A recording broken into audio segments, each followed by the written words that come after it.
Hello, my name is Luis, and today I will be talking about Prometheus and his connection to society today. Who is Prometheus? He is the son of the Titan Lapithus and the Oceanid Clymene and the brother of Epimetheus, Atlas, and Menoetius. Prometheus's name actually means forerunner, meaning to think ahead, and his brother Epimetheus means afterthinker, meaning to think afterwards. He is known as a trickster and the Titan god of fire. Prometheus fought in the war alongside of Zeus between the Olympian gods and the Titans. After the war, Zeus granted Prometheus and Epimetheus the power to create life. Epimetheus went along and created creatures, while Prometheus made the first humans out of mud. However, Zeus would only allow them to be mortal because he wanted them to be inferior compared to gods because of his superiority complex. Prometheus is known as the protector of mortals because of his heroic sacrifice to keep humans alive. To get a better understanding of who Prometheus is, here are some images of him to get a good mental image before I tell the story of Prometheus, the protector of mortals.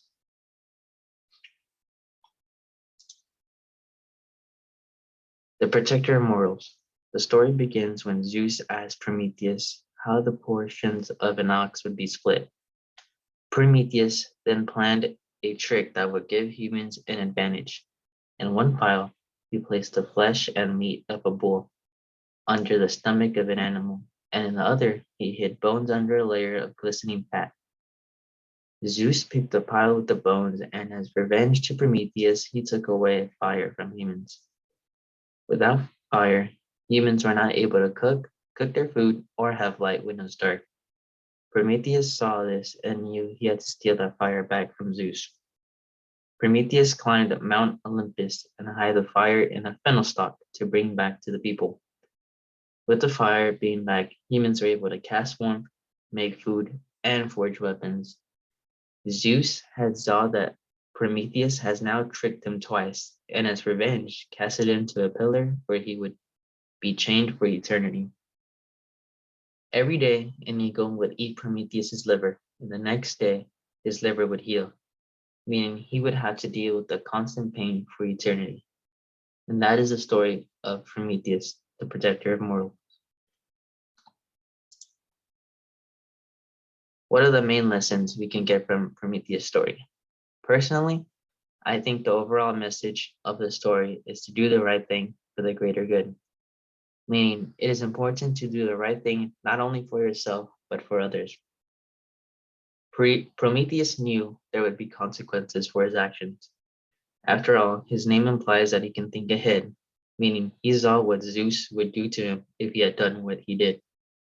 Yet, he still chose to help the humans because he knew it was the right thing to do, and without fire, humans could have possibly went extinct.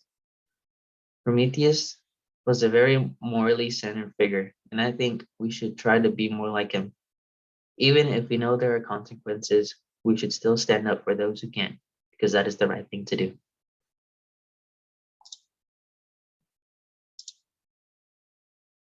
To better understand the connection of Prometheus' story to society today, I wanted to relate the lesson of the story to something we see very frequently now, and that is protesting.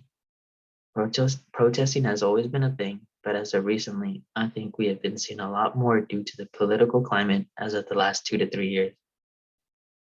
A lot of protests have been going on about women's rights, Black Lives Matter, LGBTQ rights, immigration, and the list just goes on and on. Like Prometheus, people who protest are brave and selfless and want nothing less but change. People want change to live better lives, not only for themselves, but for everyone who is having a hard time.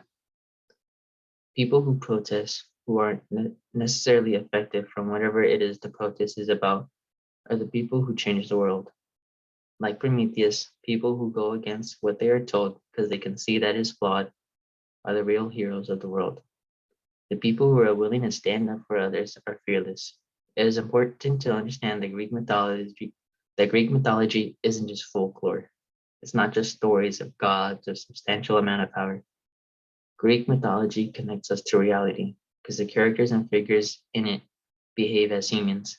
They act, talk, think like humans, and that is how we can learn from the stories. We can learn to do better and be better. Thank you.